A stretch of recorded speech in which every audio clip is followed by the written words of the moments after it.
बेगूसराय के लिए आज का दिन अपने आप में एक खास दिन है। दरअसल आज ही के दिन राष्ट्र कवि रामधारी सिंह दिनकर का जन्म हुआ था और बाद में उन्होंने अपनी विद्वता से पूरे राष्ट्र ही नहीं बल्कि विश्व को रोशन किया था और अंतर्राष्ट्रीय स्तर पर ख्याति प्राप्त की थी। राष्ट्र कवि रामधारी सिंह दिनकर किसी परिचय के मोहताज नहीं हैं। दरअसल स्वाधीनता संग्राम में अपनी लेखनी के माध्यम से अलख जगाने वाले राष्ट्रकवि दिनकर को आज भी बेगूसराय के लोग अपना आदर्श मानते हैं एवं उनके पद चिन्हों पर चलने का प्रण लेते हैं। आज भी दिनकर के गांव सिमरिया में प्रत्येक घर की दीवारों पर दिनकर की रचनाएं साफ झलकती है और क्या बच्चे क्या बूढ़े दिनकर की रचनाओं को पूरी तन्मयता से पढ़ते हैं। दरअसल 23 सितंबर 1908 को बेगूसराय में एक सूर्य का उदय हुआ जो बाद में चलकर अपने प्रकाश से पूरे भारतवर्ष को रोशन किया। एक तरफ जहाँ सिमरिया मिथिलांचल का प्रवेश द्वार कहा जाता है एवं गंगा के पावन स्थली कही जाती है, तो वहीं दिनकर के नाम की वजह से सिमरिया भारत के मानचित्र पर अपनी एक अलग छाप छोड़ती है। आज भी यहाँ के लोग दिनकर की रचना को स्तुति की तरह गाते हैं और दिनकर को याद करते हैं। दिनकर की जीवनी पर गौर करें तो उनकी प्रारंभिक शिक्षा गांव में ही सरकारी विद्यालय में हुई। तत्पश्चात उन्होंने मध्य विद्यालय बारों से शिक्षा प्राप्त की, लेकिन उक्त आसपास हाई स्कूल नहीं होने की वजह से दिनकर ने पैदल चलकर एवं गंगा पार कर मोकामा में हाई स्कूल की शिक्षा प्राप्त की। उनकी उच्च शिक्षा पटना यूनिवर्सिटी से पूर्ण हुई। शिक्षा उपरांत उन्होंने सरकारी सेवा से अपने जीवन की शुरुआत की, लेकिन बाद में वह राज्यसभा के सांसद भी बने। आज दिनकर की 114वीं जयंती पूरे धूमधाम से उनके पैतृक गांव सिमरिया में मनाई जा रही है।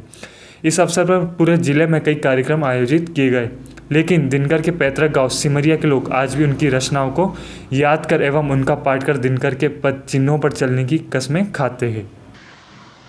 तीन बड़ी कविताओं का समापन के बाद सिद्ध पुरुष के जैसा कमरे से बाहर निकलते देखा था। पहली घटना तो है गांधी जी की हत्या के बाद जो कविता उन्होंने लिखी थी, अघटन घटना का समाधान, वो समाप्त करने के बाद बाहर निकले थे तो उनका चेहरा आंसुओं से तर था।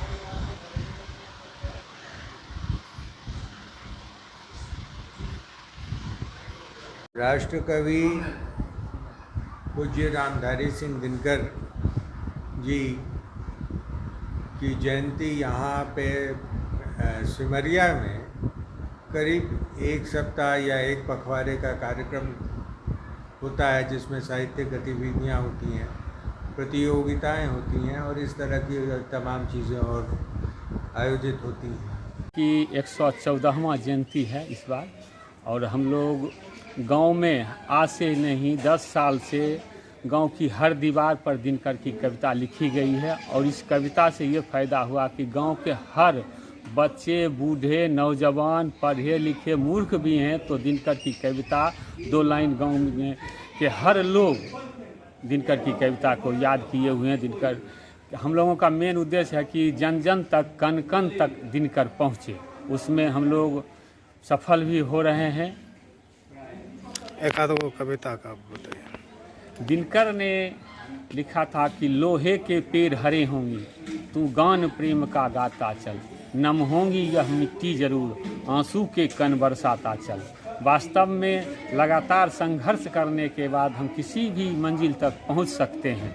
दिनकर ने लिखा कि जाति जाति रचते जिनकी पूंजी केवल पाखंड, मैं क्या जानूं जाति हैं मेरे ये भुजदंड। जाति पर प्रहार उन्होंने किया, गोत्र पर प्रहार उन्होंने किया कि जिस पापी को गुण नहीं गोत्र प्यारा है, समझो उसी ने हमें यहाँ मारा है। दिनकर शादी विवाह के बारे में भी लिखते हैं। जब मनुष्य बहुत छटपटाहट करता है तो दिनकर लिखते हैं कि लोहे के पैरों, लोहे के कड़ियों की साजिश बेकार गई, बांधो मनुष्य को शबनम की जंजीरों से।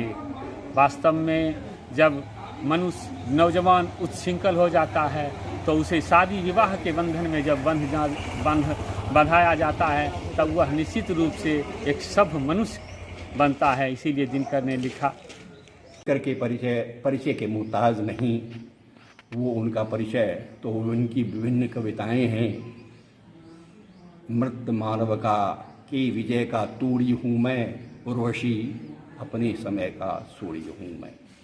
और फिर उन्होंने कहा कि सुनो क्या सिंधु गर्जन तुम्हारा, स्वयं युग धर्म का ओंकार हूँ मैं। उनका परिचय था और उनका परिचय वो किसी के परिचय और व्याख्या और परिभाषा के मुहताज नहीं थे, स्वयं अपना परिचय देते हैं। और सब जगह तो लगता है कि उनमें जो भी है वो शौर्य और ओज, वो लोग कहते हैं कि उन्हें अग्निवर्ष थे, लेकिन उनमें जो क्रांति की भावना था, क्रांति का यह मतलब नहीं कि विप्लव वैसा जो हिंसक हो, क्रांति तो विचारों का है। क्रांति वो क्रांति के उपासक थे, राष्ट्रीय चेतना के पुजारी थे। वो उनकी जो काव्य कृतियाँ हैं और पहले की वो राष्ट्रीय भावना से उत्प्रेरित हैं। उन दिनों हम लोग गुलाम थे, अंग्रेज़ों की दास्ता हम लोग झेल रहे थे। दिनकर उससे मुक्त के लिए, उससे निकलने के लिए, उस पराधीनता की आवरण से निकलने के लिए उन्होंने बहुत सी कविताओं का सृजन किया है। हुंकार, हिमालय और कितनी ही रचनाएं हैं, रसवंती और भी रचनाएं हैं जिसमें उनका राष्ट्रीय एक चेतना, राष्ट्र को जगाने का काम किया है। उस समय के जो हमारे स्वाधीनता संग्राम के पुरोधा थे उनके बारे में उन्होंने लिखी है। वे सबसे तो महाकवि के रूप में, राष्ट्रकवि के रूप में तो स्थापित हैं। वे बहुत बड़े गद्यकार थे और साहित्य आलोचना में उनकी भी गहरी रुचि थी। उन्होंने बहुत सी ऐसी आत्मा की आँखें, शुद्ध कविता की खोज, इस तरह की जो रचनाएं हैं उनके कृतित्व पर प्रकाश डालती हैं।